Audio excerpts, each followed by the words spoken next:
How was your week, Chucky? So you're sitting in the chair today.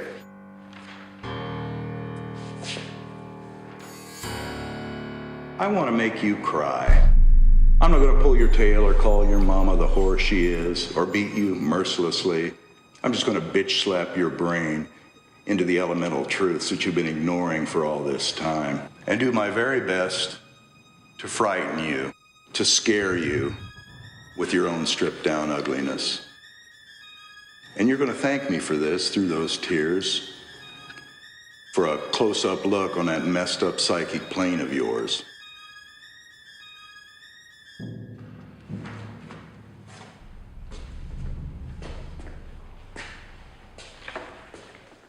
Oh, by the way,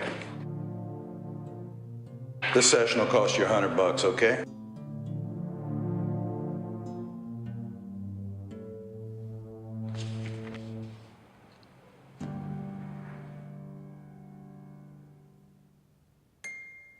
Suppose I told you that I and about 100 other people know all about that little fantasy you've been having about your best friend's wife. You thought it was all locked up on your computer. How you've pictured over and over in your mind the ultimate ecstasy you feel when she climbs all slinky and cat-like up onto your nakedness and hangs over your face, teasing you until you're ready to explode.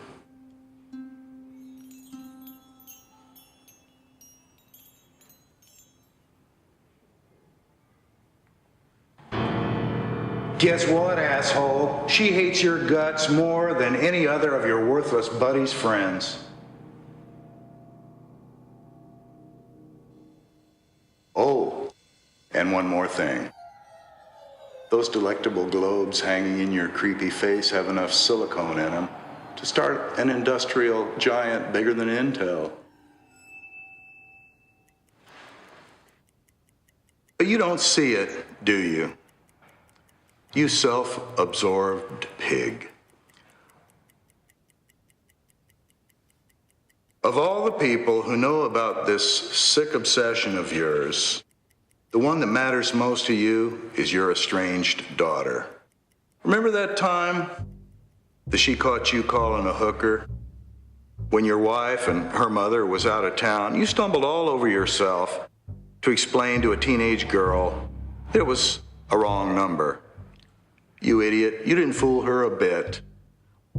Why else do you think, in that feeble mind of yours, she ran off with that drummer with the tattooed testicles that he bared in public every chance he got? Here, look at this. Found this on the net. There's the happy couple, arms around each other, shit-eating grins, and his black and blue balls hanging right out there.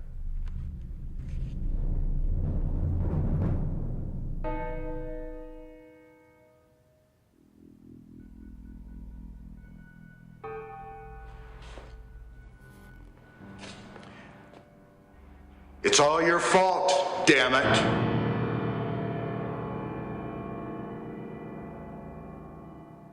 When you finally, hopefully, pass on, she'll most likely not show up at your funeral. If, by some remote chance, she does, it'll be because her drugged-out boyfriend dragged her hollow, emaciated, starving self to view you for the first and last time in 10 years. I predict that there will be intense competition to be the first person among the celebrants. That's right, celebrants at your funeral, to slam the coffin lid shut on your ugly face and throw the first shovel of dirt in on top of your coffin. Still no tears? Not even a twinge? You hopeless bastard. You preyed on people's insecurities for years.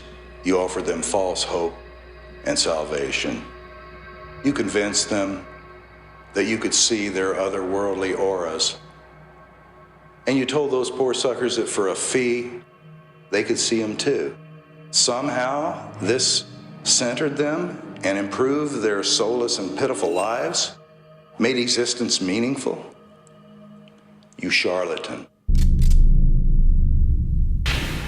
If I had an assault rifle trained on your pock-ridden face right now, I'd not have one scintilla of guilt about pulling the trigger.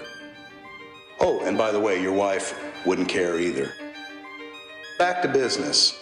Claiming to be able to move chi from place to place, like a transcendental phone call?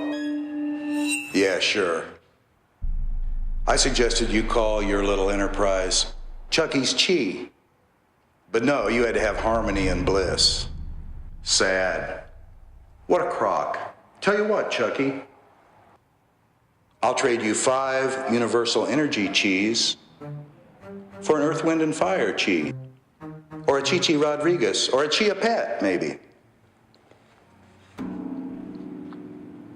Those deluded victims put thousands of dollars in your bank account, and apparently all you had to do was rent a hole in the wall for $500 a month, play some waterfall music, put some papier-mâché Buddhas around the room strategically, and throw some grass mats on the floor where your clients could lie peacefully supine while you raped their wallets and filled their tiny brains with nonsense.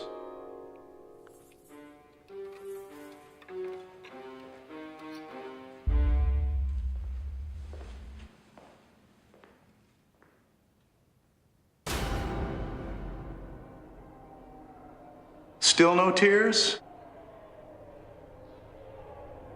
I believe your pet Pooch was run over last night. You wonder why he was missing this morning? I saw the truck that hit him. Big sucker, didn't even stop or slow down. Flattened him good. He twitched for a good 5 minutes.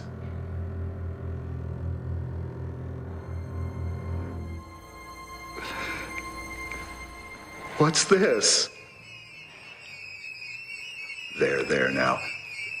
I've got a handkerchief for you. Wait, no, I don't.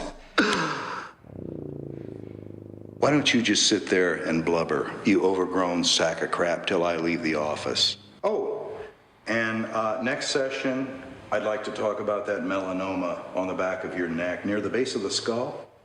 That's right, those headaches didn't come from nowhere. Have a nice day, bastard.